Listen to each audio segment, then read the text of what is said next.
పరమాచార్య స్వామివారు కరుణామూర్తి అయిన మహాదేవ స్వరూపులు. వారిని శరణు కోరిన వారిని రక్షించే దయామయుడు. సృష్టిలోని అన్ని జీవాలకు ఆయనే తల్లి, తండ్రి మరియు గురువు.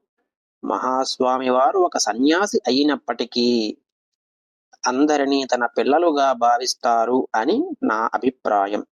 ఆయన కరుణ, దయ పంచేటప్పుడు వాటికి ఎలాంటి హద్దులు ఉండవు. మహాస్వామివారు ఒక మహోన్నతమైన శక్తి, ఎల్లప్పుడూ అంతటా ఉంది మరియు ఉంటుంది. వారి సహాయకులు సహాయం కోరి వెళ్ళినవారు వాళ్ళ అనుభవాలను బహువిధాలుగా చెప్పుకుంటారు. నాకు తెలియకుండానే నాకు పరమాచార్య స్వామిపై అపారమైన భక్తి ఏర్పడింది. నాకు సమయం దొరికినప్పుడల్లా వారి దర్శనం చేసుకుంటాను.